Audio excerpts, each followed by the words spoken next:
የሌሊቷ ልዕልት ጣፋጭ የህይወት ታሪክ። ደራሲ ኢምራን ሰፋ፣ ተራኪ ኢናያ። ቻናላችንን ላይክ፣ ሼር፣ ሰብስክራይብ በማድረግ ስራዎቻችንን ያበረታቱ። ስለምትከታተሉን ከልብ እናመሰግናለን። አብራችሁን ቆዩ። በሰው ልጅ ቢመስል አንድ ሐሙስ የቀረው የሚመስለውን ዳንጎቴ ስልኳን አነሳች። 5:10 ይላል ከቀኑ። ሆዷ የረሃብ ድቤውን ሲደልቅ ካለችበት ቤት አልፎ ጎረቤት የሚሰማ መስሏት ተደሰተች። ግን ማንም ረሃቧን አይቶ ሊረዳት የመጣ ወይም የመገባት የለም። ከፍተኛ የብቸኝነት መድረክ የወደቀባት ይመስል እጥፍጥፍ ብላ ስትተኛ አልጋዋ እሪታውን አቀለጠው። የእናቷ አልጋ፣ ስንቱን ኮሳሳ ጠብደል ጎማዳ ያስተናገደ አልጋ። አይዳ ያላት መሰላት። የሉሊት ሟች እናት በሴተኛ ዳሪነት ነበር ራሷንና ስታስተዳደር የነበረው። ከሞተች ከሁለተኛ ዓመቷን ልትደፍን ወራት ቀርተውታል። መቼም ወራቶች ለስራ ፈቶች ብቻ ነው የሆነችው እንጂ ደቂቃም ብዙ ናት። ሉሊት የ19 ዓመት ልጃገረድ ናት። የእናቷ ሞት በሉሊት ህይወት ውስጥ የፈጠረው ለውጥ ቢኖር የእናቷን አለመኖርም ብቻ ነው። እስከ 8ኛ ክፍል ድረስ ተምራለች። ከ8 በኋላ ግን ውጤት ቢመጣላትም በውጤቱ ለመቀጠል ሐሳቡም አልነበራትም። ስራ ፍለጋ ወር ሙሉ እግሯ እስኪቀጥን ከተማውን እየዞረች አንድ የሳሙና አምራች ድርጅት ውስጥ የሌሊት ስራ አገኘች። የሰው ልጅ ሐሳቡንና ራሱን መኝታ ላይ ጥሎ በሚያንኮራፋበት ሰዓት እሷ እንደ ሌሊት ወፍ ሌሊት ላይ መስራቷ አንዳችም ቅሬታ አልፈጠረባትም። ከእናቷ ጋር የሚኖርበት ጠባብ አንድ ክፍል ቤት ውስጥ እናቷን የማቃሰት ድምፅና የመከረኛውን አልጋ የስጥታ ድምፅ ከመስማት የሌሊቱ ስራ ስለገላገላት ተደስታ ነበር። ከጊዜያት በኋላ ማለትም ከእናቷ ሞት በኋላ ግን የሌሊቱ የአልጋ ላይ ውዝዋዜ ስለቀረ እሱን ትታ የቀን የጽዳት ስራ በመስራት አገኘች። ከዓመት በላይ ከሰራችው የጽዳት ስራ ለ3 ቀን ብቻ በህመም በመቅረቷ አሰሪዋ ሌላ ሴት ቀጠረች። ይህ እኮ መዝናኛ ቦታ አይደለም ነበር ያለቻት። የሰራችበትን የወር ደመወዝ ጎምዳ ስትሰጣት ስራ እየፈለገች አሰሪዋ የሰጠቻት ገንዘብ አለቀ። ቤት ውስጥ የሚላስ የሚቀመስ የለም። ምሽት ላይ የቲማቲም ቁርጥ በ2 ግራም ዳቦ እንደቀመሰች ናት። ቁርስ ተዘለለ። ምሳ ግን ከየትም አምጪ የሚል ይመስላል የገዛ ሆዷ። ሲገኝ እንጂ መቼ ሲታጣ ረሃብ የሰው ልጅ ቀንደኛ ጠላት ነው። ምርር ብላ ለቀሰች። በጉንጮቿ ኮለል እያሉ የሚወርዱትን እንባዎቿን ባሰረችው ሻሽ እየጠረገች አምርራ ለቀሰች። እኩዮቿ ምን እያደረጉ እንደሆነ ራሷን ጠየቀች። በለቅሷ መሃል ከፊሎቹ በመናፈሻ ውስጥ ይሆናሉ ከከንፈር ወዳጃቸው ጋር፣ ከፊሎቹ ደግሞ ለፈተና እየተዘጋጁ ይሆናል። ለራሷ ክፉኛ አዘነች። ወደዚች ምድር የመጣችበትን ቀን ረገመች። በዛ ላይ ደግሞ የቤት ኪራይም አለ። የቀድሞ ከእናቷ ጋር አሁን ደግሞ ለብቻዋ እየኖረችበት ያለችው ቤት ከኩሽና ጋር የተያዘ ከኩሽና የማይሻል ነው። አከራቢዋ የመብራት ተቆርጦባታል። በረሃ ላይ ደላላ ሀገር አሻግርሻለሁ ብሎ የጣላት ምስኪን ሴት የሆነች መሰላት። በረሃው ህይወቷ፣ ደላላው ደግሞ አምላኳ። እንግዲህ በሐሳብ ጥቅልል ብላ ተኝታ እያነባች ሳለ የቤቷ በር ተንኳኳ። የመኪና መሸጫ ባለቤት የሆነውና በጎልማሳነት የእድሜ ክልል ውስጥ የሚገኘው ተስፋዬ ጊዜውን ባያውቅም ወደ 20 ዓመት ገደማ አካባቢ መስሏል። ስርጉት ከተባለች ሴት አንድ ደብዳቤ ደርሷል። ልጅ ተወልዶልሃል ይልና አድራሻና ስልክ ቁጥር ይገኛል። አባትነቱን አልተጠራጠረም፣ የሰራውን ያውቃልና። ቢሆንም ግልፍተኛው አባቱ ይህን ቢሰሙ ስባሪ ሳንቲም ሳይሰጡት ህይወቱን በድህነት እንደሚያሳልፍ ስለሚያውቅ ላያገኛት ለራሱ ምሏል። ወዲያውንም የወሰደው እርምጃ ለማኔጅመንት ትምህርት አባቱ ወደ ካናዳ እንዲልኩት ማሳመን ነበር። እዛም ለ2 ዓመታት ቆይቶ ሲመጣ አባቱ ያዘጋጁለትን የቱጃር ቤተሰብ ልጅ ዳሩ። ከሷም ጋር ሲጣመሩ ሰላም የተባለችውን ልጃቸውን ወልደው ሌላ ልጅ አላስከተሉ። ምክንያቱም የሚስቱ የልብ ህመም ነበር። ይህ የልብ ህመም የባለቤቱን ልጅ የመውለድ መብት ብቻ ሳይሆን ህይወቷንም ጭምር ነው የነጠቃት። ሰሞኑን እየተፈታተነው ያለውን ልጁን ፈልጎ የማግኘት ስሜት ለራሱም ግራ አጋብቶታል። ልጁን ለማግኘት ወስኗል። ግን የሁለተኛ ሴት ልጁ ምላሽ ምን ሊሆን እንደሚችል መገመት አልቻለም። በህመምተኞች መካከል የተገኘ እብድ በእብዶች መካከል የተገኘ ደግሞ ጤነኛ ነው። ሉሊት በሯ ሲንኳኳ ኩስ እንዳለች ከፈተች። ግራ ተጋባች። እማማ አደይ በሰፈር ውስጥ እንደ እብድ ስለሚታዩ ማንም አይቀርባቸውም። ሉሊት በተከራየችው ግቢ ውስጥ አነስተኛ የቀበሌ ቤታቸው ውስጥ ነው የሚኖሩ። ሉሊትን ከዚህ ቀደም ሰላም እንኳን ብለዋት አያውቁም። በጥያቄ አይን ስታያቸው ጠብቂኝማ ቆይ ብለዋት እየተጣደፉ ሄዱ። ተመልሰው ሲመጡ እስከ አፍ ሞልቶ የተከደነ ሳህን በእጃቸው ይዘዋል። ሉሊት አጠገብ እንደደረሱም ቤማ እህል ጥሩ ነው ብለዋት ብስ ሉሊት የሰጧትን ሳህን ፈዛ እንደተቀበለች ወደ ውስጥ ገባች።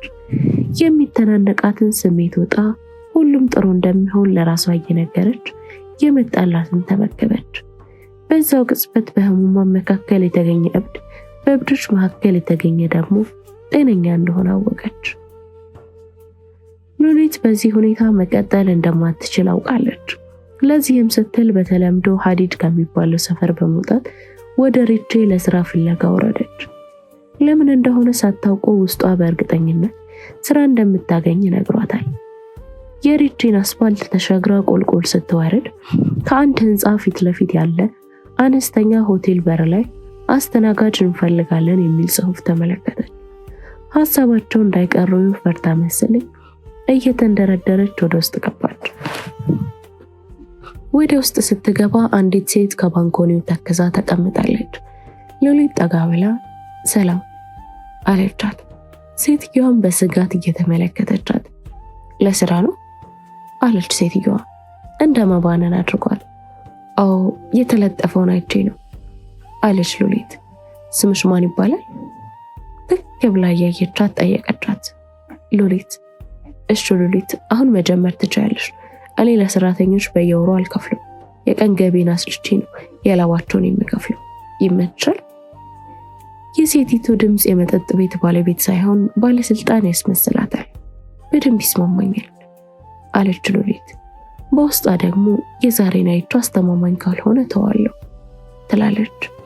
እንግዲህ በአጭሩ ስራ ማግኘቷ ትንግርት ሆኖባታል። በዚህ መሰረት አንዳንድ ህግና ደንብ እንድታውቅ ተደርጋ ስራውን ጀመረች። አስተናጋጅነት የተባለው ስራ ጽዳትን ማጠቃለሉን ያገኘችው ስታጸዳና የቤቱን ደንበኞች ከሌሎች 3 አስተናጋጆች ጋር ስታስተናግድ ሰዓቱ ወደ 3 ሰዓት ተጠጋ።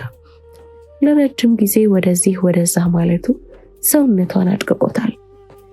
ከቆመችበት አለፍ ብሎ ወደ 30 ዓመት የሚጠጉ 6 ወጣቶች ከጣራ በላይ ያሽካካሉ። አስተናጋጅ አላንዱ በሚያስገመግም ድምፅ። ሉሊት ፈራ ተባ ያለች ወደ እነሱ ሄደች። አይሰማም እንዴ አላት። ሽቅብ እየተመለከታት ይቅርታ ምን ልታዘዝ አለች። ትሁት ለመሆን እየጣረች 2 ቢራ ጨምሪ። በድጋሚ አስገምጋሚው ድምፅ።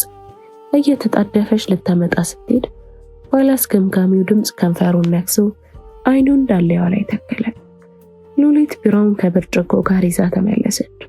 ቢራቸውን ከፍታ ወደ መጣችበት ልትመለስ ስትዞር ወፍራም እጅ ዳሌዋን መታት። ይህን ልትቋቋመው አልቻለችም። ከተቀመጡት የቢራ ጠርሙሶች በማንሳት የመቺዋ ግንባር ላይ ፈረሰችው። ሰላም አባቷ ተስፌ የነገራትን ልትቀበለው አልፈለገችም። 17 ዓመት ድረስ እህትም ወንድምም እንዲኖራት ተመኝታ አታውቅም። የምትወደውን አባቷን ከሌላ ሰው ጋር ልትጋራ አትፈልግም። እህት ወይም ወንድም ያላቸው ሰዎች በቁም ነገር ያሳዝናታል። እናም ይህ ብርቱ አስተሳሰቧ አሁን ላይ ተናግቷል። ሰላምዬ ይኸውልሽ እህት እኮ ላንቺም ጥሩ ነው። በዛ ላይ በእድሜም ትመጣጠናላችሁ። ደግሞ እኮ ተስፌ ልጁን ሊያሳምናት ይጥራል። አባቢ ዛሬ ደግሞ በምን አይነት ቀልድ ነው ልታስቀኝ ያሰብከው አለች። በመጀመሪያ አባቷ እያበደ መሰላት። ኋላ ላይ ግን እውነትም እህት የምትባል ጉድ እንዳለቻት አወቀች። በህይወት ብንቆይ መጀመሪያ የምንጠቅመው ራሳችን ነው። ሉሊት ሌሊቱን በእስር አሳለፈች። አልቆጫትም። በተቃራኒው ተደሰተች። ባለ አስገምጋሚው ድምፅ ሰውዬ እጁን ዳሌዋ ላይ ሲያሳርፍ ለአፍታ የእናቷን ስራ እየሰራች ያለች ነው ይመስላል። ልጅነቷን ያጣችው በእናቷ ስራ ነው። አልፎ አልፎ ምሽት ላይ የእናቷ የማቃሰት ድምፅ ጆሮዋ ላይ ያቃጭላል። ሁሌ እሱን ላለማሰብ ጥረት ብታደርግም ባስታወሰችው ቁጥር ሰላም ይነሳታል። ተስፌ የሁለተኛ ሴት ልጁ ስም ሰላም ክፍል በር ላይ ቆሞ ከውስጥ እንድትከፍትለት ይጠይቃል። ሰላም በሩን ክፈችን ይምልሽ። ከመጀመሪያው ነው እንዲህ ያለ ጸባይ ያመጣሽው። አሁን ትልቅ ልጅ ነሽ፣ ክፈችውና ስለ እህትሽ እንነጋገር። ተስፌ ልጁ እህት እንዳላት ሲነግራት ለምን ልትቀበለው እንዳልቻለች ሊገባው አልቻለም። ለ5 ደቂቃ ያህል በሯን ሲደበድብ ነበር።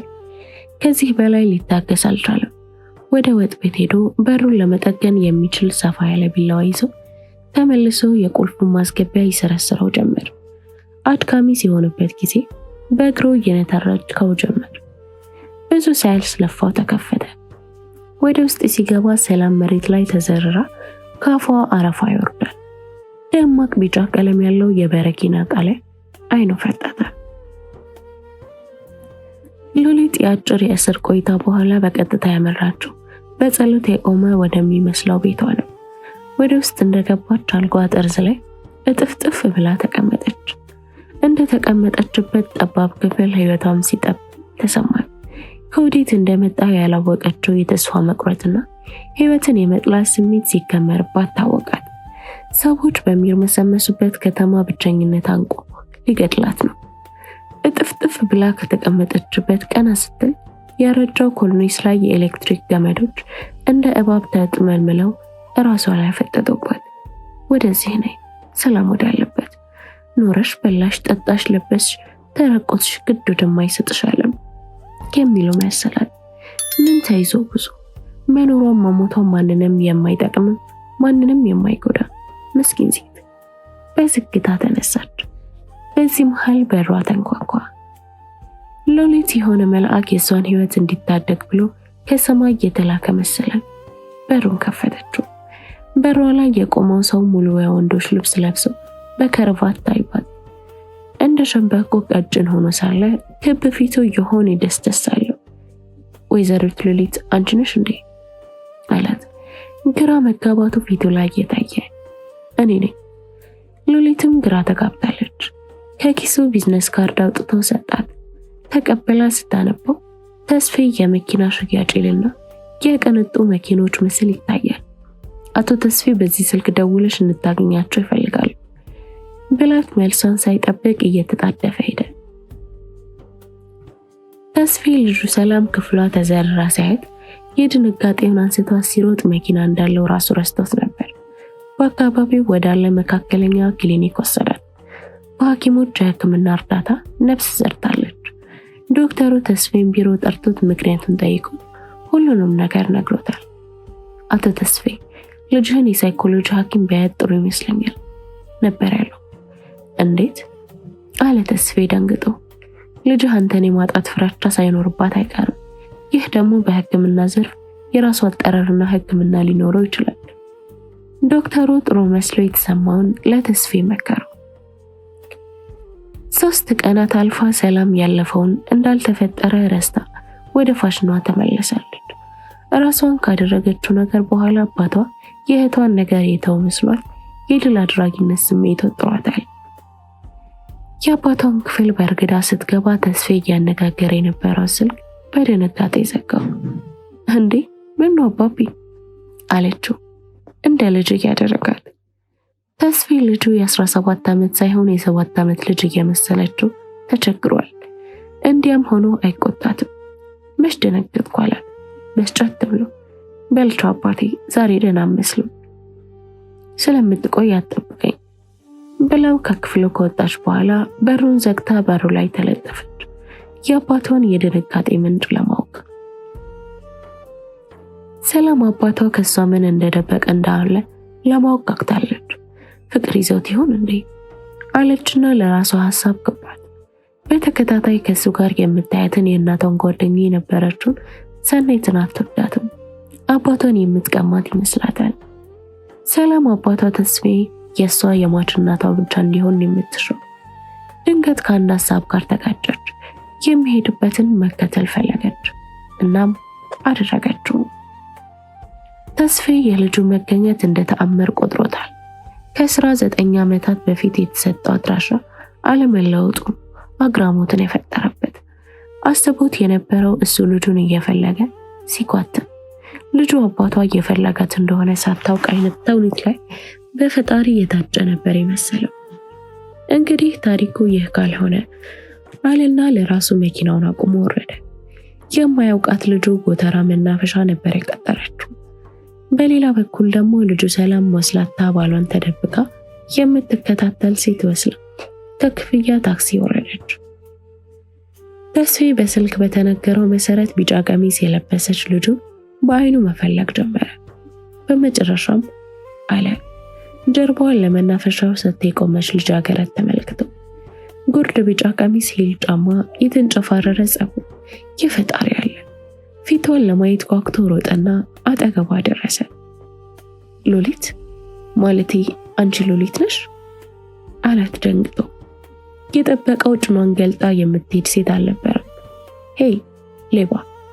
ሉሊት ሙሊት እያላችሁ ነው ስንቷን ጉድ የምትሰሩ? ይህ ይጥፋኝ እንዴ! አሁን እሪ ብዬ ሰው ሳይሰበሰብ ዞር በልልኝ አለች። የቀን ሌባ መስላታለች። ሉሊት እንዳልሆነች ሲረዳ እሪ ብላ አቅልጣው ሰው ሳይሰበሰብ ራቃት። በኋላ ሰው ሰብስባ ከሷ እንደተለየ ስልኩን አውጥቶ ደወለለት። የነበረው ስልክ ቁጥር ላይ ደወለ። አይሰራም። ተስፋዬ ምንም ነገር መጠበቅ አይወድም። አሁንም ምንም እንኳን ለ19 ዓመታት ያላወቃት ልጁን ብትሆን ሰዎች በሌሉበት መናፈሻ ሊጠብቃት አልፈለገም። ወደ ቤቷ ለመሄድ ወስኖ ወደ መኪናው ሲራመድ ወደ እሷ አቅጣጫ ከርተት የምትል ረጅም ቢጫ ቀሚስ የለበሰች ወጣት ተመልክቶ ልቡ ትርክክ አለ። አጠገቡ እንደደረሰችም ተስፋዬ አለች። የነገራት ምልክት በመቀጣጠሩ አዎ እኔ ነኝ ሲናገር ይንተባተባል። አይቷት የማያውቀውን ልጁን ቢያያትና ቢደነግጥ ምኑ ይገርማል።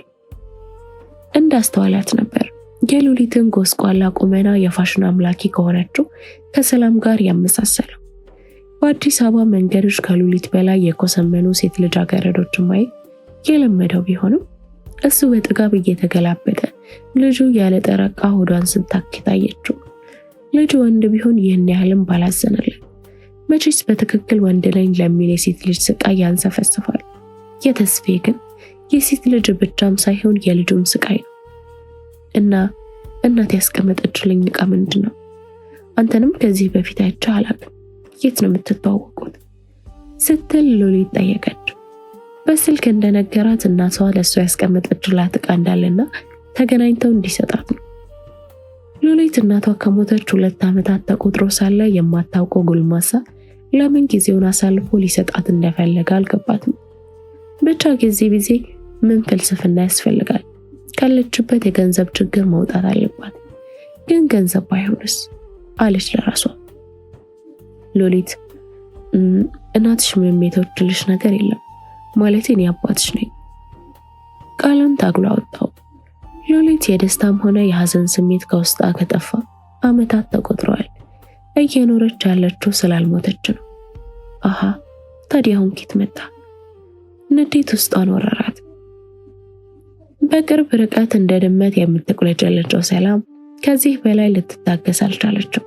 ወደ እነሱ ተንደረደረች። ተስፋዬ ሰላምን እንደተመለከታት በንዴት ትርር ብለው ሰላም ኬት መጣሽ? ለመጀመሪያ ጊዜ ጮኸባት። ይቺ ናት ታላቋ ልጅ? ሰላም ሉሊትን በንቀት አስተያየት እያየቻት መቼስ ጽዳት ሰራተኛ እያፈላለኩ አግኝቻት ነው አትለኝም። ተስፋዬ ልጁ ሳትሆን ሌላ ሴት መሰለችው።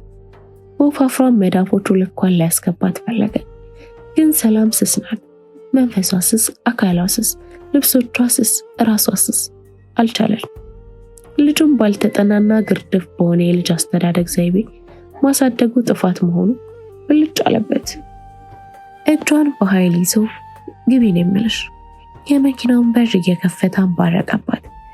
ሰላም ልህ እየተናነቃትም ቢሆን አባቷ ከዚህ በፊት እንዲህ ሲሆን አይተው ስለማታውቅ ፈርታ ገባች። ተስፋዬ ሰላምን አስገብቷት ሲዞር ሉሊት እየሮጠች ርቃለች። ወዴት እንደሚሄድ ግራ ተጋባ። ሁለት ልብ። በመኪናው መስታወት ወደ ውስጥ ሲመለከት ሰላም ወንበሩን ተደግፋ ትነፋረቃለች። ሉሊት ቤቷ እንደደረሰች ገብታ ስቅስቅ ብላ ለቀሰች። አባትነት የሚባለውን ነገር አታውቀው። የህይወት ተረኳሚ ለሉሊት እንዳይሞቱ መኖር ነው። ተስፋዬ አባትሽ ነኝ ሲላት እልህና ንዴት በደም ስሯ ተንሸራሸረ። 19 ዓመት ሙሉ እንባዋ ሲፈስ የከረመበት ምክንያት አንዱ አባቷ ነው። ችግሯና ደስታዋን ላይጋራት ነገር ሰበብ ሆኖ ፈጠራት። ከዛማ በፈቃዱ ተዋት። የህይወትን ግርግር ያለ አባት ተረከበች። በአጭር ቀሚስ ጭኗን የገለጠች፣ ቆዳዋ እንደ ፀሐይ የሚያበራ፣ ፀጉሯን በከፊል ወርቃማ ቀለም የተቀባቸውን ወጣት ልጅ ስትመለከት ልጁ መሆኗን አልተጠራጠረችም። እሷ በሌሊት ተራ ሰራ ደፋ ቀና ስትል ቅንጧ እህቷ በሳልሳ ጭፈራ ስታስነካው አየቻት። እሷ የአዲስ አበባን ጎዳና በስራ ፍለጋ ስትኳትን ቅንጧ እህቷ የዱባይ አሸዋ ላይ ሽር ብትን ስትል ውልብ አለባት። እሷ በረሃብ ስትቆራመድ ቅንጧ እህቷ አትክልት ተመጋቢ ነኝ እያለች ምግብ ስታማርጥ ታየቻት። ይህ ሁሉ ግን የሉሊትን የተሰበረ መንፈስ ለመጠገን በቂ አልነበረም። ሉሊትም ጠንቅቃ ታውቃለች።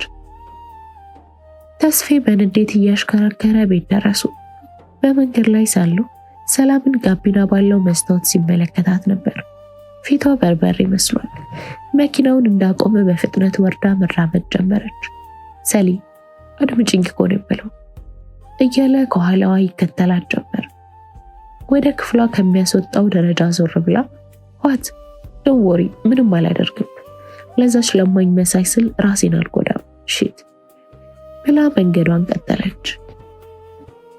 ጭራሽ ልጁ አልመስልህ ብለዋለች።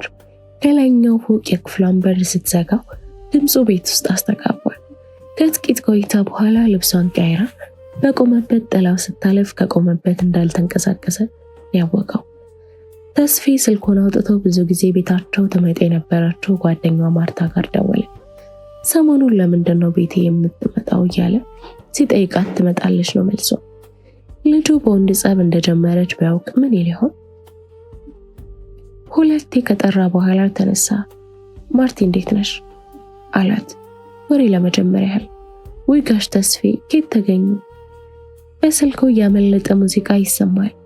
ይህን ጋሽሽን ተይኝ ብልሽ ብቻ እሱን ተይውና ሰላም ደህና አይደለችም?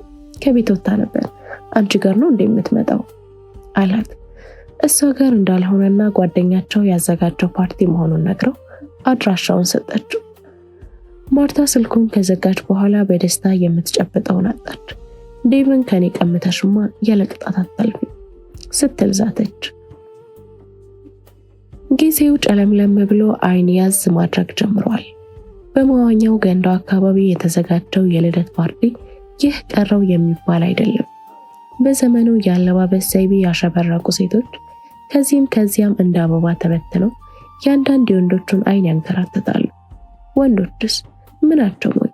እነሱም ፏ ድምቅ ብለዋል። መጠጥ በሰርቪስ ይዘው ውር የሚለው አስተናጋጆች ሲታዩ የአንድ ወጣት ልደት ሳይሆን የባለ ሀብት ሰርግ ይመስላል።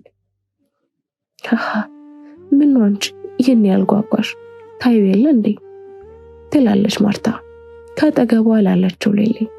ስሙትልሽ ማርትዬ ምንድነው ትላለች ሌሊ የወሬ አንቴናው አቆም። ተቀጥልና መቼስ የዴቭ ጉዳይ ነው። ዴቭ የሚለውን ቃል ስትሰማ ማርታ እየበሸቀች ዴቭ ሌላ ወሬ የለሽም እንዴ ልክን ማለቷ ፊቷ ላይ ይታያል። ሊሊ ወሬ አልነግርሽም ያለቻት ጓደኛዋን በማብሸቃ ውስጡን እየተደሰተች ታዲያ ነገርኛ ለመምለማመት ትሞክራለች። ዛሬ ሰላም አባት እዚህ ይመጣል አለቻት። እና ቢመጣስ? ሊሊ ንግግሩን ቀለል ታደርግባታለች።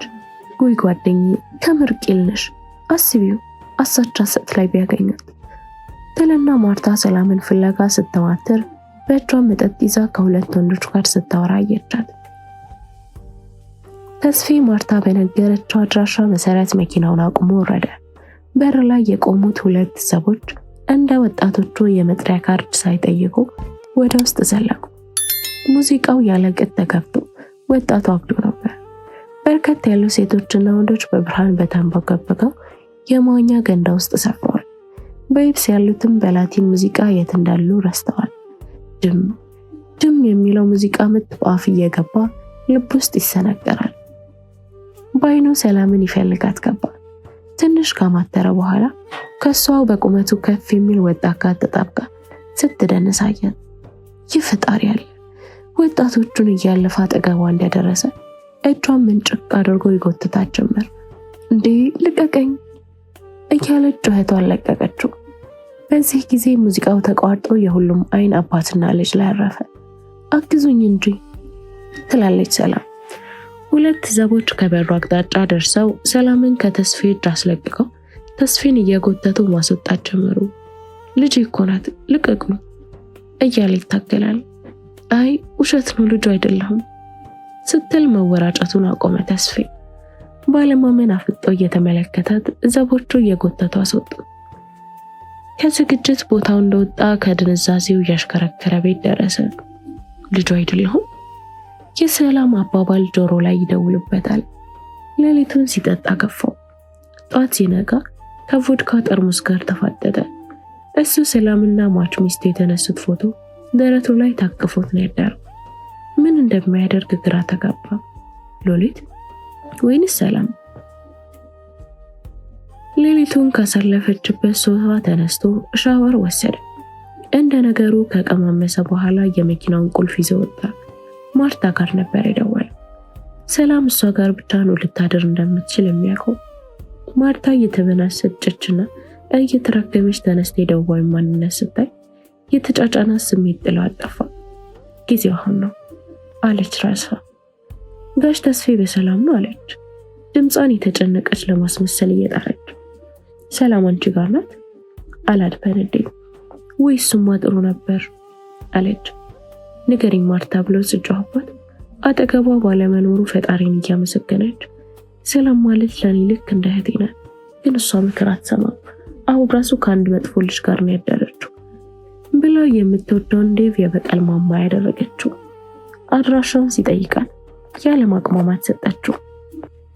ሎሊት ከስራ አባራት የነበረችው አለቃዋ ደውላላት ወደ ስራ መመለስ እንደምትችል ነገረቻት።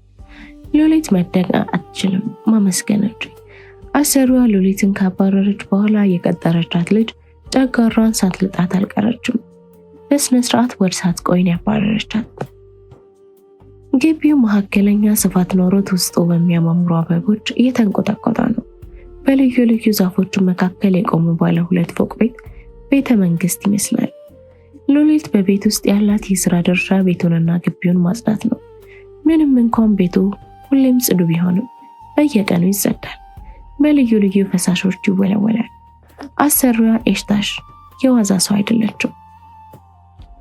የሎሊት አሰሪ ኤሽታሽ ልቧም ሰውነቷም ደንደን ያለ ባለ ስለታም ፊት የቤት እመቤት ናት። ንግግሯም እይቷም እንደ ስለት ይቆርጣል። ሎሊት ግቢው ጋር ስትደርስ ብዙ መኪኖች ተኮልኩሎ አየች። የግቢው በርም ክፍት ነው። ጠጋ ብላ ስታይ ጥበቃው በቦታው የለም። እሱ እስኪመጣ ድረስ የግቢውን ውብ ገጽታ ማስተዋል ጀመረች። በፊትም ውበቱ ይማርካት የነበረው ግቢ ውበቱ ጨምሮ ነው ያገኘችው። የቤቱ ጥበቃ እስኪመጣ ድረስ ቦታውን ማድነቅ ጀመረች። የአይን ምግብ ከሆኑት ጽጌረዶች መካከል አንዲት የተቆረጠች ጽጌረዳ ከብቡት መካከል መሬት ላይ ትጥላለች። ልታነሳት ጎንበስ ስትል ከኋላዋ የቆመ ሰው አይታ ደንግጣ ዞረች። መልካም ወጣት ነው። ከዚህ ቀደም ቤት ስታጸዳ እብድ ከሚያክለው ቲቪ ጎን ካሉት ፍሬሞች ውስጥ ነው አይታ የምታውቀው። ኤሽታሽና የባለቤቷ ልጅ እንደሚሆን ገመተች። ምን ነበር አላት ከብሩህ ፈገግታ ጋር። የፈገግታው ኃይል ፀሐይን አፍ ውስጥ ያስቀመጣት ይመስላል። ከመቤቱን ፈልጌ ነው ጥበቃው እስኪመጣ ነው የምጠብቀው። ታዲያ ተከታይኛ ብላት ሐሳቧን ሳይጠብቅ እየተመራ ወደ ቤት ወሰዳት። በሰፊው ሳሎን ውስጥ በርከት ያሉ ወዳጅ ዘመዶች ተሰብስበው የደራ ወሬ ይዘዋል። ሳሎኑ ውስኪ ይላል። የኤሽታሽና የአቶ ተረፈ ልጅ ትንሣኤ ከ2 ዓመታት የባዕድ ሀገር ቆይታ በኋላ በመመለሱ መጠነኛ ድግስ ተዘጋጅቶ ነው። እማ አለ ትንሣኤ እናቱን። ኤሽታሽ እየተጣደፈች መጣ። አሃ ሉሊት ዛሬ መሻልኩሽ አለች ልጇን ችላ ብላ። ኤሽታሽና እየተጣደፈች መጣች። አሃ አለች። አልማዝ እኮ ድጋሚ እንደጠሩኝ ነግራኝ ነው አለች ሉሊት ሀፍረት ሽምቅቅ አድርጓል። እሱማ ብያለሁ ታዲያ ሰኞ ነው ያልኩት ብላ ፈጠጠች። ቀጠለችና በይ ነገ ተመለሽ ስትላዘዘቻት ኤሽታሽ ሉሊት እንደወጣች ልጇ ትንሣኤን ጠርታ እንዴት ወደ ሳሎን ይዛት ትመጣል በሚል ተቆጣቸው። የእናቱን ደካማ ጎን የሚያውቀው ትንሣኤ ብዙም አልተከረመም። ተስፌ በመኪና ድርጅት ውስጥ ግማሽ ቀን ሲሰራ ዋለ። እንደሱ ሐሳብ ቢሆን ጠዋቱን ነበር ሰላምን ከጓደኛው ማርታ በተቀበለው አድራሻ ሊፈልጋት የወሰነው። የሰው ልጅ ጥቃቅን ሐሳቦች ሁሉ የሚሳካለት ፍጡር አይደለምና ከድርጅቱ ተደውሎለት ግማሽ ቀኑን በአጣዳፊ ስራ አሳለፈ። ማርታ በሰጠችው አድራሻ ከመኪናው ወርዶ የኮንዶሚኒየም ቤቶች ግቢ ውስጥ ከገባ በኋላ በብሎኩ መሰረት ቤቱን አገኙ። ከውስጥ የእናቱን የኤሽታሽና የቤተሰቡን የእንኳን ደህና መጣህ ድግስ ጥሎ የመጣው ትንሣኤ ከሰላም ጋር እየተላፋ ነበር። ሁለት ወጣቶች ሰላምና ዳዊት ወይም ዴቭ ያሉበት ቤት ከድብደባ በማይተናነስ ሲንኳኳ ልፊያቸውን አቁመው ተፋጠጡ። ሰላም በዓይኗ ትጠይቃለች፣ የጠራኸው ሰው አለ እንዴ ብላ። ዴቭም በዓይኑ ይመልሳል፣ ማንም የለም ብሎ። ሁለቱም በዓይናቸው ሲነጋገሩ በሩ ይንኳኳል። ዳዊት ፈጠን ፈጠን እያለ ሄዶ በሩን ከፈተው። እራሱ ነው።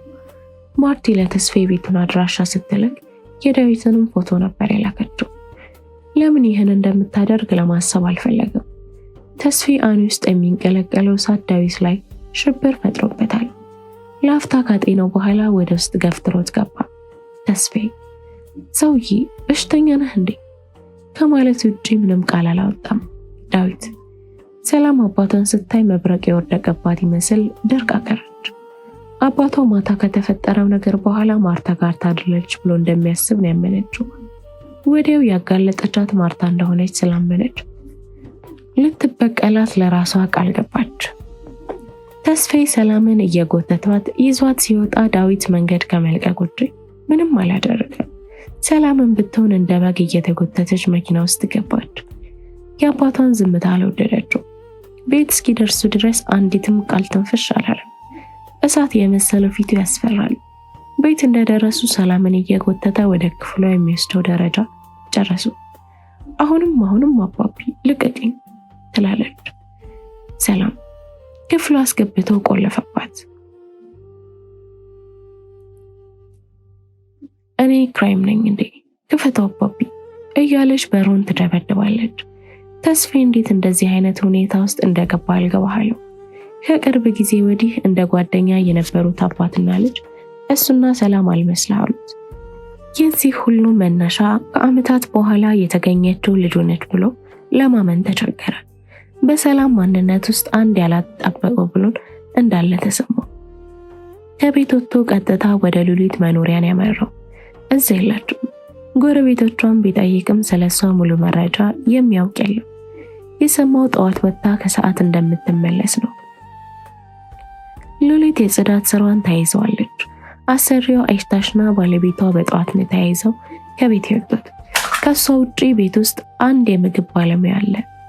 ኤሽታሽ ለቤት ውስጥ ስራ ልክ እንደ ድርጅቱ ስራ ለእያንዳንዱ ሰው ተቀጥራለች። ግን ሁሉም ተበላላሽ ናቸው። ከምግብ ባለሙያው ውጪ ትንሣኤ ቤት ነው የሚያሳልፈው። እኔ የምለው ሉሊት ቤተሰቦች የልሽም እንዴ አላት። አንድ ቀን መቀራረብ ጀምረዋል። የራሱን የእግር ሹራብ አጥቦ የማያውቀው ትንሣኤ ከሉሊት ጋር የጽዳት ተሳታፊ መሆኑ ራሱን ማስገርሞታል። መቼም እናቱ ኤሽታሽ ብታየው ሉሊትም ሳታውቀው ተላምደዋለች።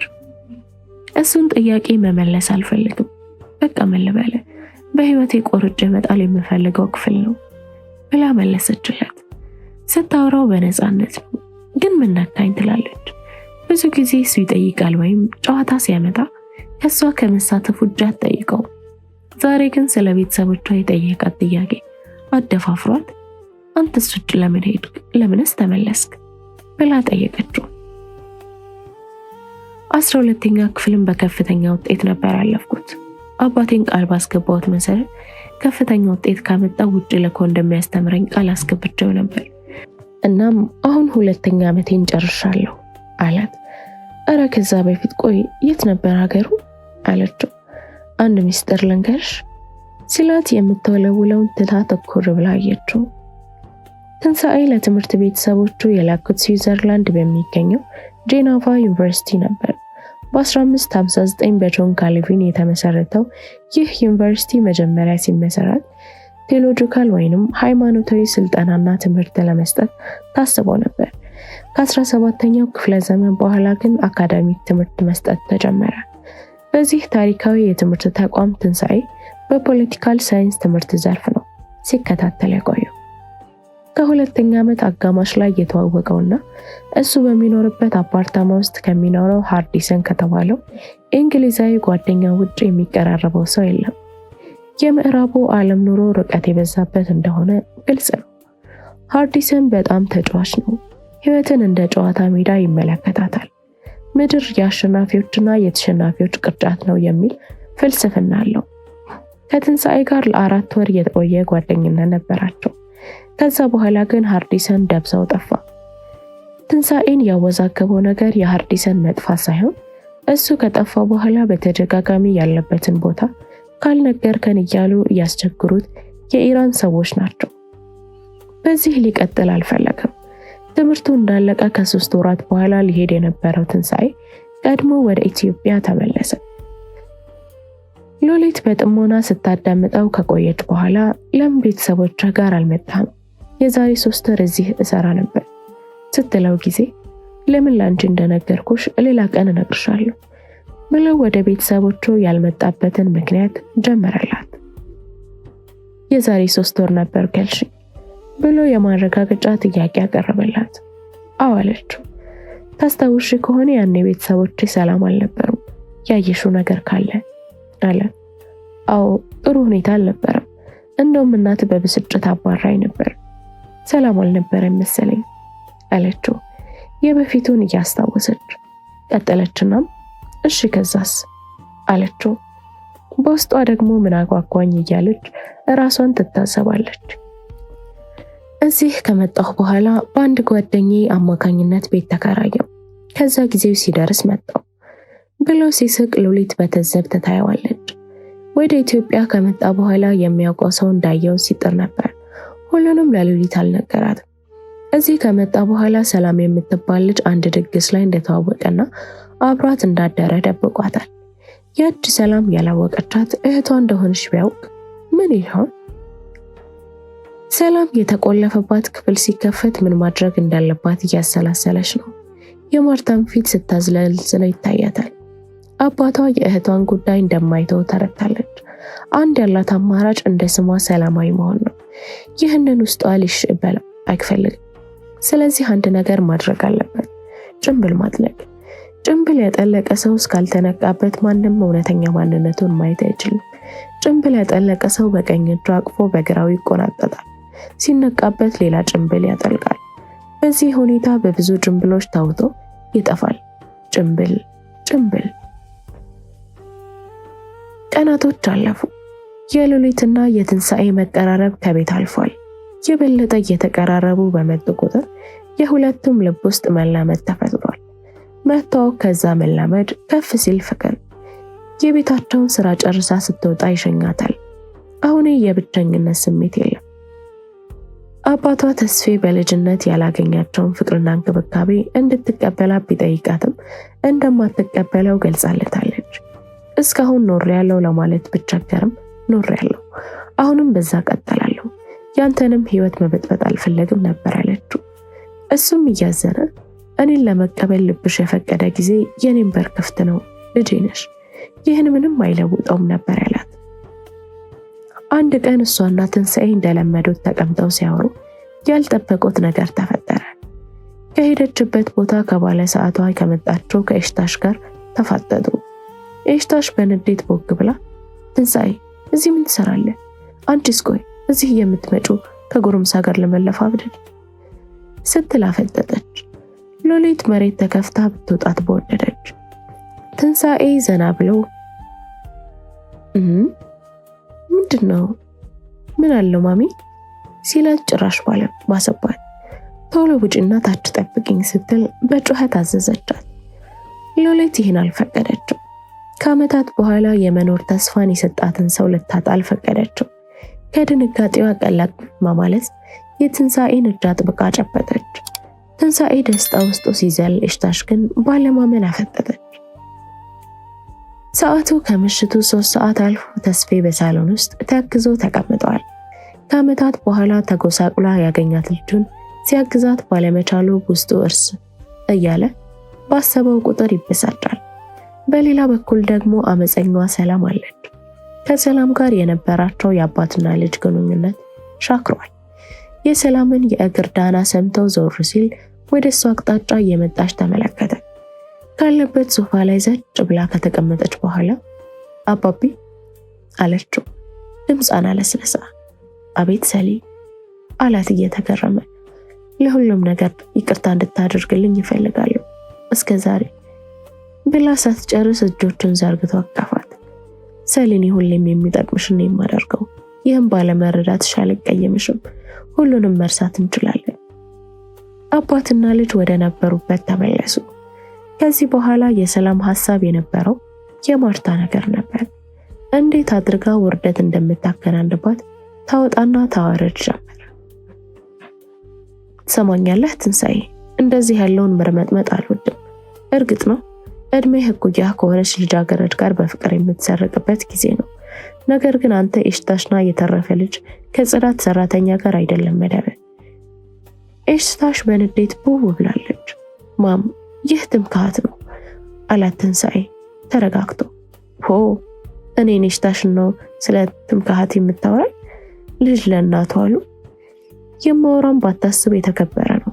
አንተም ብትሆን እኛን ከመሰለ ወላጆች ነው የተገኘው። ለመሆኑ ስለ ሉሊት ምን ታውቃለህ? ስትል አፈጠጠችበት። አትልፊ ማም፣ ስለ እሷ ያለፈ ታሪክ ለማወቅ ፍላጎቱም ጉጉትም የለኝም አላት ተረጋግቶ። ኤሽታሽ ብግን ብላ ማወቅም አለብህ፣ የማን ልጅ እንደሆነች እንኳን አይታወቅም እኮ። እናቷ ገላዋን ቸርችራ እንደኖረች ነው ያለፈችው። ታዲያ ይህ ቤተሰብ እንደዚህ አይነት ምራት ነው የሚቀበለው አለች እየተበሳጨች። ትንሣኤ ለሉሊት ያለው ስሜት ዝንፍል አላለም። ጭራሽ ለእሷ ያለው አክብሮት ጨመረበት። ሴትነቷና ወጣትነቷን ተጠቅማ በእናቷ መንገድ መጓዝ ትችል ነበር፣ ግን አላደረገችውም። ተስፋ የመኖር ፍላጎትን ያለመልማል። ፍቅር ተስፋን ይወልዳል። ከሁሉም ፍራቻዎች ሁሉ የማጣት ፍራቻ ይበልጣል። ሉሊት ትንሣኤን ልታጣው አትፈልግም። አካላዊ መቆረኝት ባይኖራቸውም መንፈሳቸው ተሳስሯል።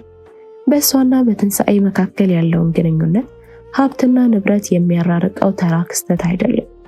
የሰው ልጅ ሀብት ተጠቅቶ ግንኙነት አይመሰርትም፣ ለንግድ ካልሆነ በቀር። ፍቅር ሀብታምና ድሃ፣ ጻድቅና ሌባ፣ ነፍሰ ገዳይና ነፍስ አድን፣ በሽተኛና ጤነኛ፣ ጥቁርና ነጭ አይተሳሰሩም የሚል ሕግ የለው። ይህ የሰው ልጅ ታላቅ አእምሮ የተፈጠረው ተራ ሐሳብ ነው። በሌላ በኩል ሰላም ለዳዊት ደጋግማ ስልኩ ላይ ብትሞክርም ስልኩ አይሰራም። ለአንድ ሌሊት የስሜት እንዳደረጋት ለማወቅ አልተቸገረችው። ክፍሏ እብድ ያረሰው ማሳ መስሏል። በእልህና በንዴት የተረተረቻቸው ውድ ልብሶች፣ እንክትክቱን ያወጣችው የቁም መስታወት በክንዶቿ ፊቷን ሸፍና እየየ ስትለዋለች። በተመሳሳይ ትንሣኤ በቁጭት ይንገበገባል። ዳዊት ነኝ ብሎ ራሱን ያስተዋወቋት ልጅ ለምን አጉል ተስፋ ሰጠኋት እያለ። ትንሣኤና ሰላም የነበራቸው ትውውቅ የ2 ሳምንታት ያህል ነበር። ከማርታ ጋር ለ2 ቀናት ያህል አብሯት ከሆነ በኋላ ነበር ሰላም የተሻለች ሆና ያገኛል። ሉሊትም ቢያስብ ደግሞ እንደ ባህር የሰፋ ህይወት ይታየዋል። በፍቅር ሰማይ ላይ በፍቅር አማልክቶች ተከቦ የሚሰማውን ሁሉ የፍቅር ጣዕም ዜማ ይመስለዋል። በመሃል ደግሞ ብንኒልና ስለ ጄኔቫ ዩኒቨርሲቲ ያስባል። ሃዲሰን ድንቅ ይልበታል። የት እንደሆነ ሲያስብ የሰው በደን የታቀፈ መቃብር ይገጥበታል። የሃርዲሰን ጨዋታ ሸው ብሎበት ያልፋል። አርዚስ ዘ ቤስት ኦፍ ሰክሰስፉል ኤንድ ሎስት ፒፕል እያለ። ሉሊት በማግስቱ አይኗን በጨዋታ ወደ ስራዋ ቦታ ሄደች። የጠበቀችው ነው የሆነው። ኤሽታሽ በጥላቻ አይን እየተመለከታች የምትገርሚ ጉድ ነሽ ለካ። እንዴት ተመልሰሽ ትመጫለሽ ባክሽ? ለእንዳንቺ አይነቶቹ ልጄ ምን እንደሆነ አውቃለሁ። ሎተሪሽን ሄጅና ፈልጊ ብላ የሰራችበትን ገንዘብ ፊቷ ላይ ወርውራ ነበር ከበር የመለሰቻት። ሉሊት የገንዘብ ችግር ህይወቷን ሙሉ ጣልቃ እየገባ ጎዶሎ ሲያደርጋት እንደሆነ አስታውሳ ክፉኛ ያዘነች ለራሷ። ጊዜዋን ገንዘብ ለማግኘትና ራሷን ለማኖር አቃጥላለች። ይህ ሲሆን በሐዘን ያሳለፈችው ሉሊት የገንዘብና የማንነት ችግር ፍቅሯን ሊነጥቃት ሲዳዳው በጭራሽ አይሆንም አለች ለራሷ።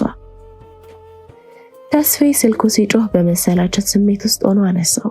የደዋዩን ስም ሲያይ ግን ተነቃቅቶ ሉሊት የኔ ልጅ ምን ነው ማለቴ ሰላም ልትይኝ የደወልሽው አላት እየተደነጋገረ።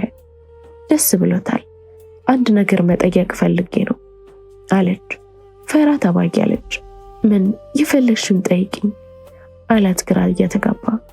ማለቴ ተገናኝተን ብናወራ አለችው። አሁኑኑ ልታገኘው እንደምትችል ገልጾላትና ቦታ ተነጋግረው ስልኩ ተዘጋ። ሉሊት ከትንሣኤ ጋር ለመሆን ያላት አማራጭ የማንነት ጥያቄውን ማረጋገጥ እንደሆነ አምናለች። ቤተሰብ እንዳላት ለማሳየት ቆርጣለች። ከመቼ ወዲህ ነው ያላመንሽበት ነገር ለጥቅም ብለሽ የምታድርጊው ይላታል አንደኛዋ የአእምሮ ክፍሏ። አይ እኔ ምንም አልፈልግም፣ ቤተሰብ አለኝ ማለት ብቻ ይበቃኛል። ሆነም ቀረ ፍቅሬን ላለማጣት ያለውን መንገድ ሁሉ እጠቀማለሁ ስትል በአቋሟ ጸናች።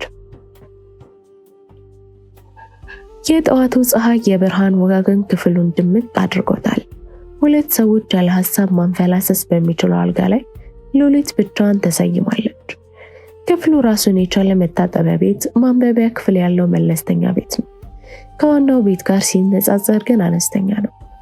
ሉሊት ሌሊቱን ካሳለፈች ሰላም እንቅልፍ ነቃች። ሁሌም ጠዋቷን በፊት ከጀርጋ ነበር ተቆራኝታ ካሳለፈችው ሕይወት ጋር እያነጻጸረች በህልሟ እንጂ የእውነት አይመስላትም። ይህንን ሕይወት አህዱ ብላ ከጀመረች ወር አልፏታል። ከትንሣኤ ጋር ያላቸው ግንኙነት በየካፍቴሪያው፣ በየሬስቶራንቱ፣ በየመናፈሻው፣ በየሪዞርቱ ቀጥሏል። በዚህ ሕይወት ውስጥ አስቸጋሪ የሆነባት ነገር የእህቷ ጸባይ ነው። ሰላም የማትጨበት ልክ እንደ ነበልባል ሆናባታለች። ክፍሏ ሲንኳኳ ከትራሷ ቀና ብላ አቤት አለች። ተስፋዬ ነበር።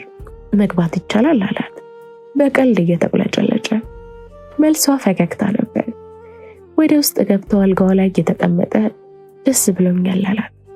መልሷ ዝምታ ነበር። ቀጠለናም ቀስ በቀስ ጥሩ አባትና ልጅ እንሆናለን። ትላንትና አልፏል፣ ዛሬ አልተነካም። ቢሆንም ለውጥ የጊዜን ሂደት ነው ሲላት ጊዜ አዎ በእርግጥ እኔ ጊዜ ያስፈልገኝ ይሆናል አንተስ አለችው። ተስፋዬ ትኩር ብሎ አያትና ወደ በሩ ተራምዶ ከፍቶት ሊወጣ ካለ በኋላ መለስ ብሎ ከኮቱ ኪስ የደብዳቤ መቸመቻ ካርድ አውጥቶ ለማቀበል እጁን ዘረጋ። ይህ ላንቺ ነው። ለምን የሚያስፈልገው ሁሉ አለ። አይ ሉሊት ያስፈልግሻል። እዚህ የመጣሁት እኮ ብዙ ገንዘብ ስላለ አይደለም አውቃለሁ ሉሊት፣ በመሆኑም አስፈላጊም ነው። እንኳን አንቺ ታናሽ እህትሽ ሰላም እንኳን የ3 የ4 ባንኮች አሏት ሲል ተቀበለችው። ተስፋዬ ከክፍሏ ሲወጣ በዓሉ ግርማ ስለ ገንዘብ የጻፈው አእምሮ ውስጥ እየደወለ ነበር። ገንዘብ አይን አለው ያያል፣ ገንዘብ አፍ አለው ያወራል። ሉሊት ከራሷ ጋር ስትጣላ ከቆየች በኋላ ሞኝ አትሁኝ እንጂ ማነው ገንዘብ የማያስፈልገው? ያስፈልግሻል። ራስሽን መለወጥ አለብሽ። አስታውሺ እስቲ ኤሽታሽ ለልጇ ያልተመኘችሽ ራስሽን ስለጣልሽ በጊዜው ችግረኛ ስለነበርሽ አይደል እንዴ የሚል ሐሳብ ወጥሮ ያዛል። በሐሳቡ አልገፋችበትም። ሰላም ክፍሏን በርግዳ ገባች። አታንኳኩኝ እንዴ ብላ ሳታስበው ጮኸች ሉሊት። ለምን ብዬ የዛሬን ያድርገውና ይህ ክፍል ያረጁ ዕቃዎች ማስቀመጫ ነበር።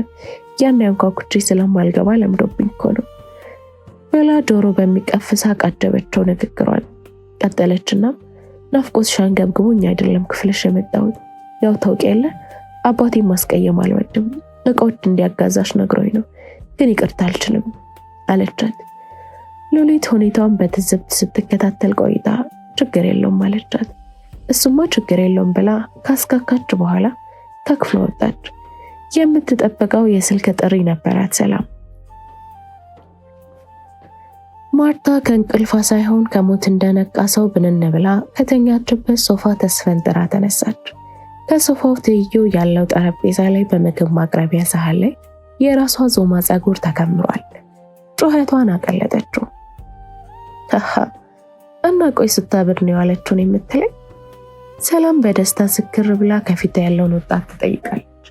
ማበድ ቀላል ነው ነቀለች ስልሽ። እሱም በተራው ተንተከተከ። ቀጠለና ቆይ ምን ብናደርግ ነው ቅልኩን የመሰለችው አላት። በጥያቄም በስጋትም መልክ እሷን ተና አይመለከትም። ደግሞም ከኔ ይልቅ አንተ ምን አድርጋ እንዳለፈች ሁለታችንም እናውቃለን ብላ አፉን አስያዘችው። ከ2 ዓመታት በፊት ነበር። የ10ኛ ክፍል ተማሪ ሳለ የማርታ ጓደኛ የነበረችው ልጅ ወዳታል። እሷ ደግሞ ልትወደው ይቅርና በንቀት አይን ነበር የምትመለከተው። ሁሌም ተስፋ ሳይቆርጥ ስሜቱን ሲገልጽላት ይሞክራል። ሲለው በደብዳቤ ሲለው በአካል እየመጣ ጥያቄው እንድትቀበለው ጥረት ያደረግ ነበር። ታዲያ አንድ ቀን ወደ ክፍሉ የሚወስደውን ኮሪደር እየተራመደ ሳለ በኃይል የተማሪዎች ሳቅና ማስካካት ይሰማል። ክፍሉ ሲገባ የተለያዩ ክፍል ተማሪዎች ተሰብስበዋል። ማርታ መሃል ቆማ በእጇ ወረቀት ይዛ ስልት ባለው ድምፅ ታነባለች። ጠጋ ብሎ ሲረዳ ለካሱ ለጓደኛዋ ከጻፋቸው ደብዳቤዎች ውስጥ አንዱ ነበር። ከትምህርት ቤቱ እንደወጣ ዳግም አልተመለሰም። ወትሮ የሚጠላው የነበረውን ትምህርት ለመተው በቂ የመሰለውን ምክንያት አገኘ።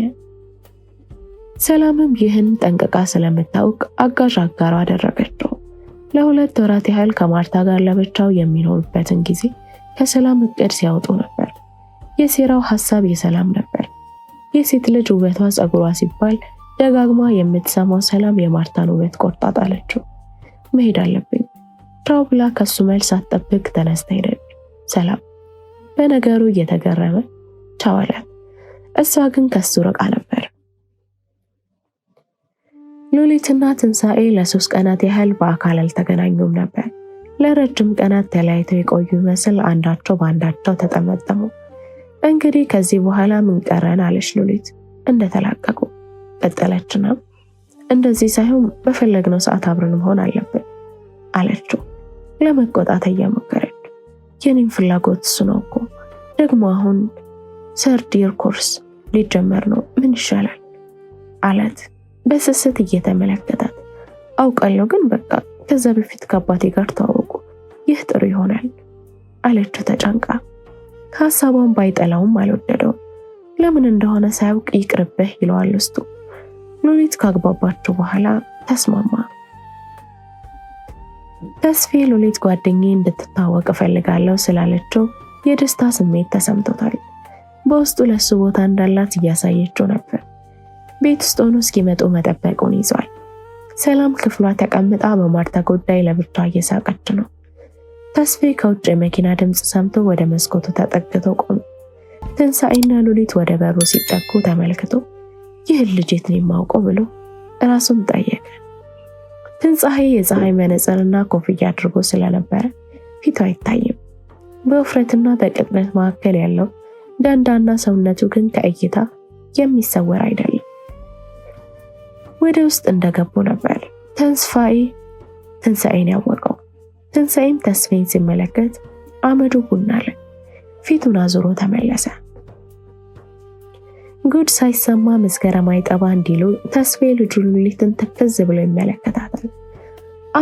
አስሬ ደጋግማ እየወተወተች ብትጠይቀው ምንም አይላትም። ሉሊት ትንሣኤ ፊቱን አዙሮ ሲወጣ መኪና ውስጥ ጋር ረስቶ ነበር የመሰላት። ኋላ ላይ ግን ከግቢ ውጭ የመኪናውን ድምፅ ስትሰማ ግራ እየተጋባች ወደ ውጭ ስትወጣ ትንሣኤ መኪናውን አስነስቶ ርቋል። በዚህ ጊዜ ነበር ችግር እንዳለ የጠረጠረችው። ተስፌ ትኩር ብሎ እያያት በመሆኑ የሚታየው መልኳ ሳይሆን እውነታውን ስታውቅ የሚገጥማት የልብ ስብራት ነው። ምን ልበላት ብሎ አሰበ። ያመጣሽው ጎረምሳ ከእህትሽ ጋር ሲቀብጥ ነበር ብሎ ነበር አለ ለራሱ። ቆይ ምንድን ነው በፈጠረ ሄት ነው የምትታወቁ ብላ ጠየቀች ሉሊት። ፍርሃት ይላት ጀምሯል። ሉሊት አለ ተስፌ ጠንከር ባለ ድምፅ። ቀጠለና በቃ ከዚህ ልጅ ጋር ድጋሚ አትገናኝ አላት እንደዋዛ። እኮ ለምን? ሉሊት ግራ መጋባቷ ፍርሃቷ እየጨመረ ለምን አይደለም ከሱ ጋር መሆንሽ ለአንቺ ጉዳት ነው ሁሉንም ነገር ማወቅ የለብሽም አላት። ለሷ እየተጨነቀ ከዚህ በላይ ልትገፋበት አልፈለገችም። ለትንሣኤ በስልኩ ብትሞክርም ልታገኘው አልቻለችም። ወደ ቤቱ ለመሄድ ተነሳች። ለምን አባቷን ሲያይ እንደፈረጠጠ ለማወቅ። የትንሣኤ እናት ኤሽታሽ ግቢያ ውስጥ ያሉትን አትክልቶች ታዋክባለች። አትክልተኞቹም በውስጣቸው እየተራገሙ አንገታቸውን ደፍተው የሚከረከሙን መከርከም፣ የሚቆረፈረውን መቆፈር፣ መንቀል መትከል ይዘዋል። ኤሽታሽ ወገቧን ይዛ ከዛ ጋር ስራው አላረካኝም፣ እስቲ ያንን ችግኝ ቦታ ቀይረው እያለች ሶስቱን አትክልተኞች ታዋክባለች። እነሱም የእንጀራ ነገር ሆኖባቸው ደፋ ቀና ይላሉ። ባለቤታቸው አፎቶ ያረፈ ሁልጊዜ ሰራተኞቻቸውን የማንጋለት አባዜ ያለባት ባለቤታቸውን ቆይ ምንድነው የምትያቸው ባሉ ጊዜ ሁሉ መልሳቸው አያንተ ነገር ሰራተኛን ኮስተር ብለው ካልያዙት ኋላ ናት ላይ ይወጣል ብላ ትመልሳለች። ኤሽታሽ ታዲያ እሱ እኮ ጥንት በአባቶቻችን ዘመን ቀረኩ፣ አሁን ጭሰኛና ባላባት የለም ይላሉ አቶ ታፈሰ። ኤሽታሽ እጇን አወናጭፋ ትተዋለች። ሉሊት በሩ ጋር እንደደረሰች ላንኳኳይስ ልመለስ በሚል ከራሷ ጋር ግብግብ ገጠመች። ኤሽታሽ ብታየት ምን ልትል እንደምትችል አሰበች። ያለችውን ትበል ብላ ልታንኳኳ እጇን ስታነሳ ኤሽታሽ ከውስጥ አትክልተኞቹ ላይ ስትጮህ ሰማቻት። ሉሊት ልቧ ከቷት ልትመለስ ፊቷን ስታዞር በሩ ተከፈተ። የቤቱ ጥበቃ ነበር። ሉሊትን ከእግር እስከ ራሷ ካያት በኋላ ስለ ለውጧ ተገርሞ የጠየቀችውንም አልሰማም ነበር። አይ ትንሣኤ እሱ መች ቤት ይቀመጥና አሁንም የለ ሲላት ጊዜ መች እንደሚመለስ ጠይቀችው። መልሶ አላቅም ነበር። ሉሊትን እየተናነቃት ተመለሰች። ጥበቃው ሉሊትን ካሰናበተ በኋላ እየሮጠ ነበር ወደ ትንሣኤ ክፍል ሄደው። አንኳኩቶ ከገባ በኋላ መታ ነበር ጋሽ እንዳሉት ነው ያረኩት አለ ትንሣኤ። ትንሣኤን ሊወደው ቢችልም እንኳን ከሷ ሳንሶ ጋሽ ነው የሚለው። ትንሣኤ ከኪሱ 100 ብር አውጥቶ እያቀበለው በድጋሚ ከተመለሰችም እንዲሁ አድርግ ብሎ ሸኘው። የምርቃት ማዕት እያዥጎደጎደ መጣ ጥበቃው። ትንሣኤ በዚህ ሰዓት ለምርቃት ደንታም አልነበረው። እሱ በከባድ አዝኗል። በፍጹም አንድ ላይ ልንሆን አንችልም አለ ለራሱ። ከእህቷ ሰላም ጋር ያሳለፉትን ጊዜ እያስታወሰ ራሱን ሰላምንና ህይወትን ረገመ። ዓለም ጠባብ መስላ ታየችው። ጥበቃው ከትንሣኤ ክፍል ወጥቶ ወደ ጥበቃ ክፍሉ ሲያመራ ኤሽታሽ ጠርታ ማን ነበር በር ያንኳኳው ስትል አፈጠጠችበት። 2 ቀናቶች አለፉ እንደዋዛ። ሉሊት የትንሣኤ ቤት መመላለስ ብቻ ሳይሆን መጣ አልመጣ እያለች ተቀምጣ ትጠብቃለች። አይኖቿ ምንም እንባ ባይኖራቸውም ልቧ ግን ከሴኮንዶች ረፍራፊ ጋር አብሮ ይነባል፣ ይደማል። ምን ቢሆን ነው እንደ የጨከነው ትላለች ልቧ እየደማ። ለሷ ከሰዎች ሁሉ ልዩ ሰው ነበር። ትንሣኤም በበኩሉ ልቡ ይደማል፣ ሰላምንና ራሱን ይረግማል። እንደ ሉሊት እሱም ከእህል ጋር ተኮርፏል። ሉሊት ከውጭ ሆና እሱን ስትጠብቅ እሱ ከክፍል ውስጥ ተደብቆ በስስት ይመለከታታል። ፈሪ ወንድ እያለ ለራሱ የሉሊትን አይን ለማየት አይደፍርም። አበቃ እያለ ሲተክዝ ይውላል። የወደፊት ህይወት የሚባል ነገር ጨርሶ አልታየህ እያለ ቢቸግረውም ወደ ጄኔቫ በጊዜ ለመመለስ ተቆርጧል። ከሉሊት ለመራቅ ያለው ዋስትና ስዊዘርላንድ ብቻ እንደሆነ ነው የሚያምነው። ነገር ግን ስለ ጄኔቫም ሲያስብ ግንብ የሚያካክሉት የኢራን ሰዎች እየታወሱት እንደውም ጥሩ ነው እነሱ ያሳርፉኝ ይሆናል ይላል። ልቡ እየደማ ጣዕም አልባ ህይወት እያለ ስለ ቤተሰቦቹም ያማርራል። የአባቱ ለሱ ጊዜ ሳይሰጥ ሀብት ለማከማረቻት መሮጡ ያበሳጫል። እናቱን ብትሆን ስሜቱን ባለመረዳቷ ይበሳጫል። ትላንት እናቱ ኤሽታሽ በንዴት ያለችውን አስታወሰ። ጥበቃው የመጣችው ሉሊት እንደነበረች ሲነግራት እየተበሳጨች ወደ ትንሣኤ ክፍል በመሄድ ልክፍት ነው እንጂ ይህማ ምንም አይደለም አለችው። መላቅጡን ያጣውን ክፍሉን እየተመለከተች ምኑ አላት ትንሣኤ ስልት ባጣ ድምጽ። የገረድ ልክፍት ነው የሰራተኛ ብላ ሳትጨርስ ተለከፍቋው እያለ ሲጮህ በለዘብተኝነት የምታውቀው ልጇ እንደዛ ሲጮህ እሱ አልመስልም ማለት። ሰላም በመሰላቸት ስሜት ውስጥ ሆና ወደ ክፍሏ የሚወስደውን ደረጃ እየጨረሰች ሳለ የታፈነ የለቅሶ ድምጽ ከሉሊት ክፍል ሲወጣ ተሰማል። እንደ አዳኝ ነብር እያነባች የሉሊት ክፍል በር ላይ ተለጠፈች። ምን አባቱ ሆና ነው ደግሞ አለች፣ ለሱ ያላት ጥላቻ እየጨመረ። ከውስጥ ሉሊት ከትንሣኤ ጋር የተነሱትን ፎቶ እያየች አይኗን ጨፍና ስትገልጥ ያጣችውን ትንሣኤን እያሰበች ነበር የምትንሰቀሰቀው። ሰላም እየተበሳጨች ወደ ራሷ ክፍል ልትሄድ ስትል ከውስጥ ሉሊት ወደ መታጠቢያ ክፍል ስትገባ የበሩን ድምፅ ሰማች። ድምፅ ሳታሰማ ክፍሉን ከፍታ ገባች። ሰላም። የሉሊት ስልክ አልጋው ላይ ተቀምጧል። ሰላም ሚስጥሯን ማወቅ ስለፈለገች ስልኳን አንስታ ስትከፍተው የይለፍ ቃል የለውም። እች ጅል አለች ሰላም በለሆሳስ። ስልኩን ከከፈተች በኋላ ቀጥታ የገባቸው ወደ ጋላሪው ነበር። በርካታ የሉሊትና የትንሣኤን ፎቶ ስትመለከት ትልቅ ዱብዳ የወደቀባት ይመስል ሰውነቷ ከበዳት። ዳዊት አለች አሁንም በለሆሳስ። በዚህ ጊዜ ሉሊት ከመታጠቢያ ቤት ስትወጣ ሰላም ስልኳን ይዛ በማየቷ ግራ ተጋብታ ምን ፈልገሽ ነው ብላ ስልኳን ልትቀበላት ስትል ሰላም እሳት ጎርሳ ይህን ልጅ የት ነው የምታውቂው ስትል አፈጠጠች። ምንም የሚያገባሽ ነገር የለም ብላ ጮኸች። ሉሊትም በተሯ የሚያገባሽ ነገር የለም አሃ አንቺም እቅድ ውስጥ አለሽበት አለች ሰላም። ሰውነቷ በንዴት ግሏል። አንቺ ጤነኛ አይደለሽም ብላ ሉሊት ከክፍል ወጣች። ሰላም ባሰባት። ዓለም ያመጸባት ያህል ተሰማት። የሉሊትን ስልክ መሬት ላይ ጥላ ባደረገችው ጫማን ክትክቱን ካወጣችው በኋላ እጇን ጨብጣ ወደ ሉሊት ተንደረደረች። ሉሊት ሶስተኛ ፎቅ ላይ ካለው ጠመዝማዛማ ደረጃ በንዴት እየወረደች ነበር። ሰላም ከኋላዋ እንደ ነብር ተወርውራ አንቃ ያዘቻት።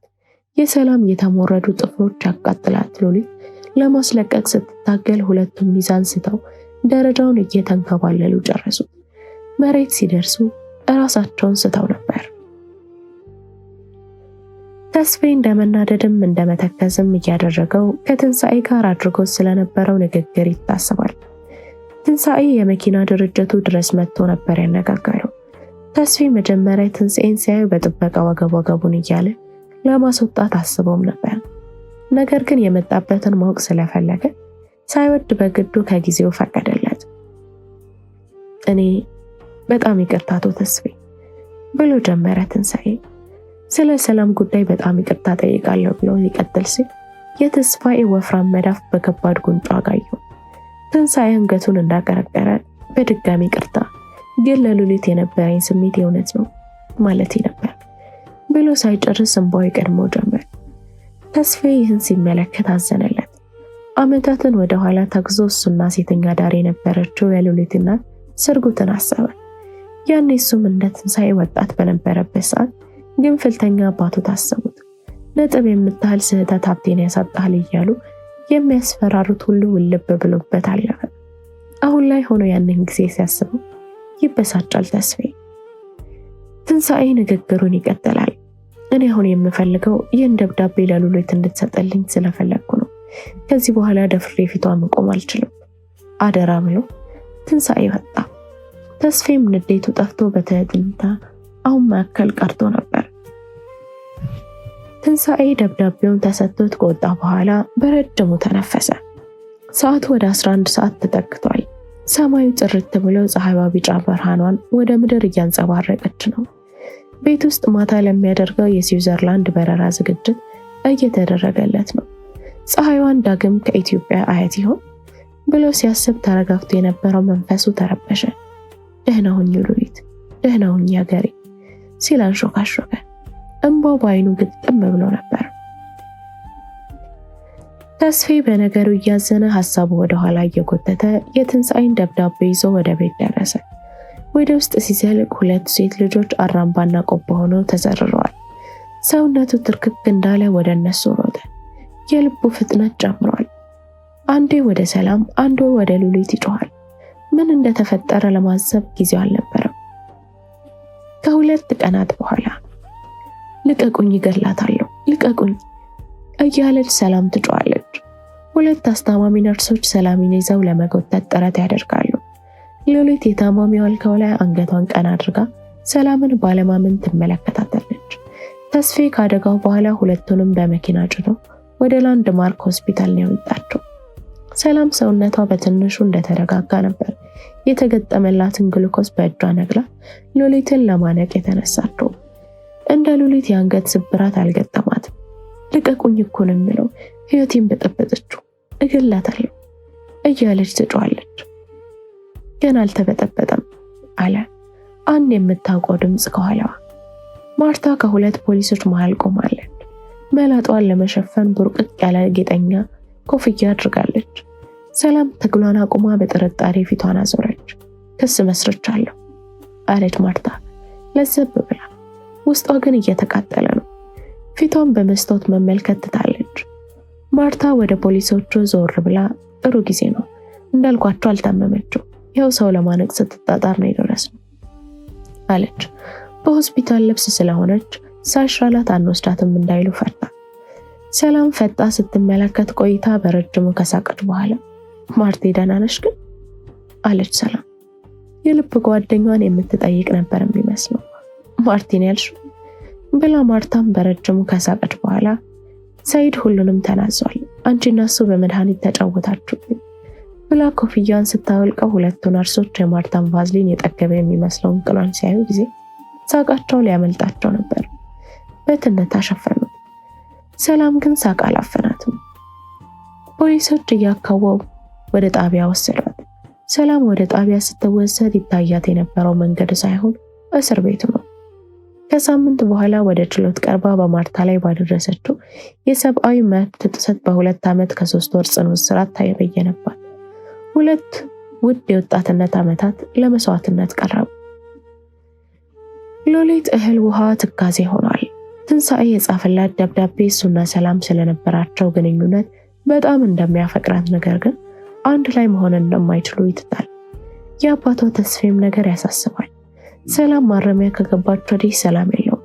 ስልኳ ሲጮህ የደዋዩን ማንነት አየችው። ሲከታተላት የነበረው ዶክተር ነው። ድንገት አስተያየቱ ትዝ አላት። እሷ ግድ ባይሰጣትም እሱ ግን በፍቅር አይን ነበር የሚመለከታት። ተፈጸመ። ቻናላችንን ላይክ፣ ሼር፣ ሰብስክራይብ በማድረግ ለወዳጅ ዘመድ ያጋሩ። ስለምትከታተሉን ከልብ እናመሰግናለን።